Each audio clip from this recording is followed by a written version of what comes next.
The world hates Israel. Want to know why? 2,000 years ago, there was a small nation called Judea who went to war against the mighty Roman Empire. The war between Rome and the Jews wasn't a single battle. It was a drawn-out confrontation spanning nearly 70 years. And at its core, it was a spiritual war and not a political one. The most defining phase was the First Jewish-Roman War, from 66 to 73 CE. That was the Great Revolt, the one that ended with the destruction of the Second Temple in 70 CE and the fall of Masada in 73. But that wasn't the end. The Jews rose again in the Kitos War from 115 to 117, and then, in the most devastating of all, the Bar Kokhba revolt from 132 to 136 CE. Rome faced such fierce resistance from the Jews that Emperor Hadrian sent Quintus Lollius Urbicus at first. But that wasn't enough, so he made an extraordinary move. He recalled Gaius Julius Severus, the governor of Britannia, who was then one of Rome's top field commanders. Severus had been fighting the northern tribes in Britain and was considered one of the best generals in the empire. Hadrian pulled him out of Britain with 12 legions to crush the Jews. Ancient historian Dio Cassius wrote that the Romans didn't even dare to fight the Jews in open battle anymore. The Jews were so fierce that the Romans had to defer to a war of attrition, starvation, and scorched earth tactics, as they couldn't win using traditional warfare tactics. He wrote in his codex Roman History, Book 69, Chapter 12, "The Jews would leap out of their caves, rush upon the Romans with utter recklessness and inflict great harm upon them. They were found to be stronger than expected and not easily overcome." He then wrote, "Very few of them in fact survived. 50 of their most important outposts and 985 of their most famous villages were razed to the ground. 580,000 men were slain in the various raids and battles, and the number of those that perished by famine, disease and fire was past finding out. Thus nearly the whole of Judea was made desolate." That's how fierce and disciplined the Jewish resistance was under Shimon Bar Kokhba. It was one of the largest troop concentrations ever sent to a single province.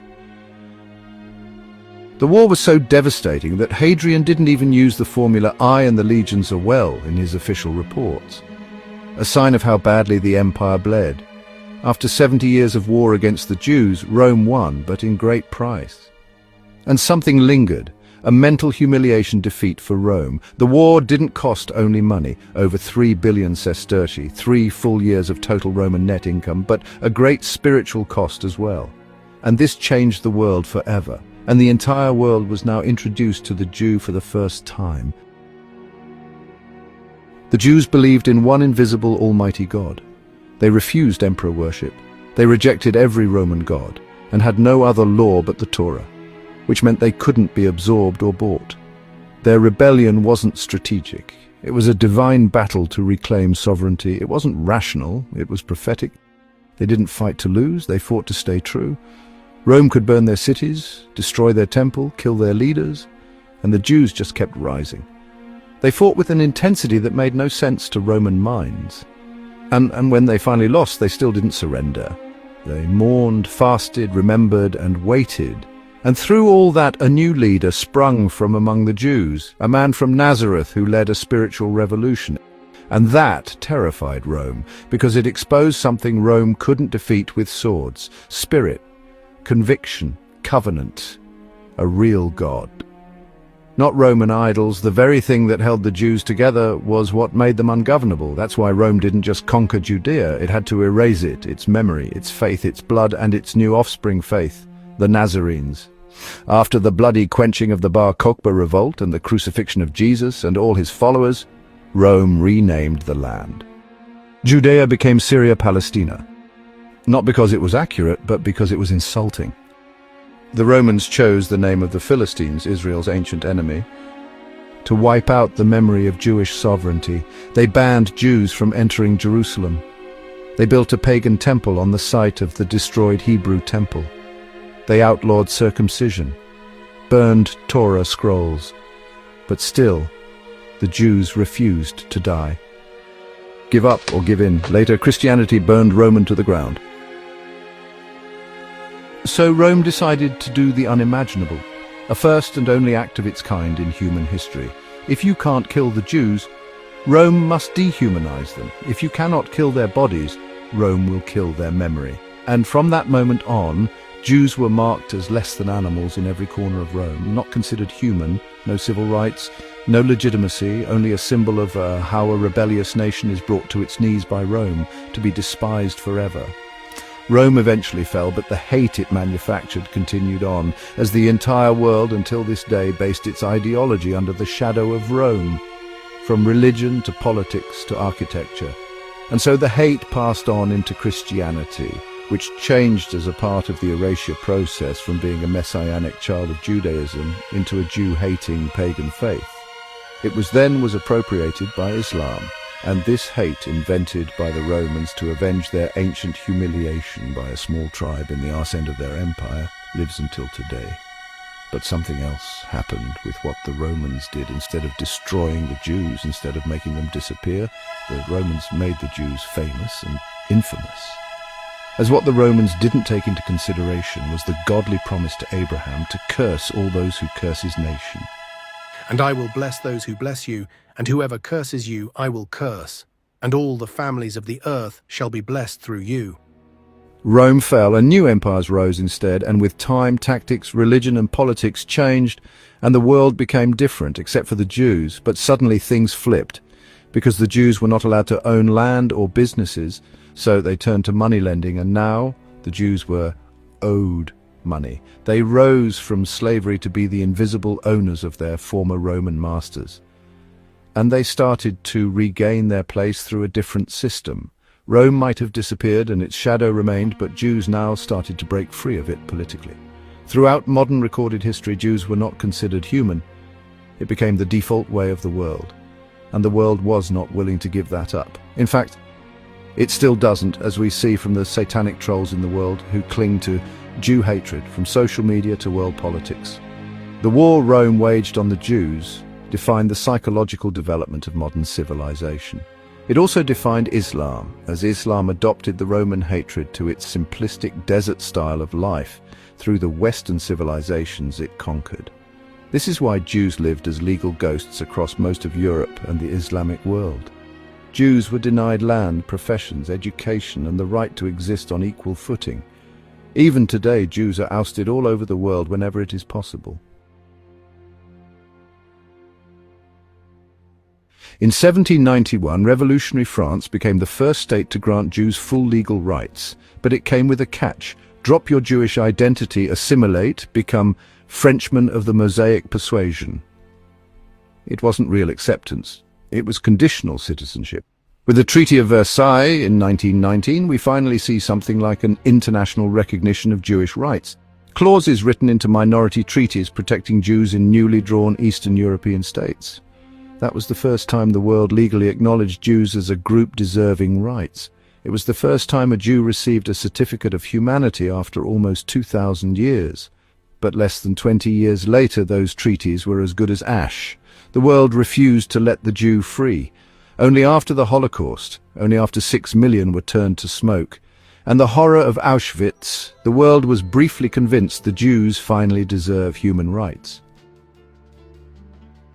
And even that didn't last, as the world realized it made a mistake, because by freeing the Jews, the world admitted the last 2,000 years were a lie. But it was now too late. It was 1948, and suddenly Israel rose back from the ashes like a phoenix. Until that moment, the Jew was a temporary useful guest, a despised specimen, a museum piece of suffering, a scapegoat for torment, for hate. Now Israel changed the story. Israel said, "We no longer need your permission." The world hasn't caught up, because the world has been programmed to Jew hatred for 2,000 years, systemically, theologically, and culturally. And that programming doesn't disappear in a heartbeat. Not from the world, not even from some Jews. In Christian theology, the Jew killed God. He's cursed, blind, destined to wander. That's St. Augustine, that's Thomas Aquinas, that's the Gospels. In Islam, Jews are described in the Quran as apes and pigs. They are dhimis, inferior, subjugated, taxed for existing. The Hadiths promise an end-times massacre of the Jews. And in secular Europe, where God was replaced with reason, Voltaire called Jews a barbarous, greedy people. Marx called them money-obsessed parasites. Even liberals found new pseudo-scientific ways to cast Jews as racially impure. Deicide gave way to degeneration. Same poison, modern words. Even now, the institutions that claim moral high ground continue to recycle ancient contempt. The UN obsessively condemns Jewish self-defense. Academia paints Jews as white colonialists. The media sanitizes Jew hatred and rebrands it as criticism of Israel. Because deep down, they cannot accept Jews being free. The Jew is the most convenient scapegoat, and its freedom means accountability the world is not willing to own. All the libels about Jews are now at stake. Blame the Jew for everything. Capitalism, Jew. Communism, Jew. Banking, Jew. Media, Jew. Wars, Jew. And now even a Nazi Jew. It's all Roman muscle memory. And it doesn't care whether you're left or right. It just wants a Jew to blame. And Israel is the world's ultimate system error. Suddenly the Jew has a flag, has an army, he builds cities, pours defends his borders, kills before being killed. The world simply cannot handle that, because it never expected the Jew to survive, let alone win. But this is also why the world can't accept Israel's existence, and that includes many diaspora Jews, because they too were raised inside a world that taught them, subtly or bluntly, that they are lesser. Like a beaten street dog. Even in safe, liberal democracies, diaspora Jews were taught, blend in, don't cause trouble, be the model minority, don't act too Jewish. Now Israel stands like a mirror they can't look into. It says, you don't need to ask for permission anymore. So instead of embracing it, they project onto it. They say Israel makes us unsafe. They say Israel doesn't represent us. They say Zionism is racism. But what they really mean is, we're still waiting for Rome to accept us. We are more comfortable serving as dhimmis. The longer you live as a tolerated minority, the more you internalize your own dehumanization. You start to think sovereignty is aggression. You confuse victimhood with virtue. You believe safety comes from silence, not strength. That's why many diaspora Jews can't love Israel, because Israel is the cure for their illness.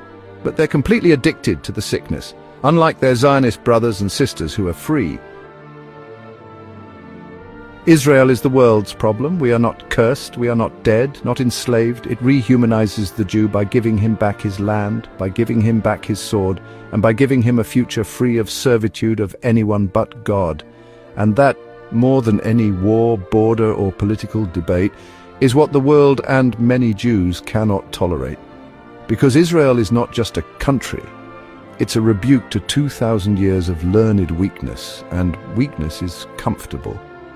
And if you who see this video can understand this, you're decades ahead of where most people are willing to look. And to all you non-Jews who watch this video through to the end, no matter what your reasons were, I want you to look in the mirror and tell me in the comments, what is the first thing that comes into your mind when I say the word Jew? The answer defines who you are.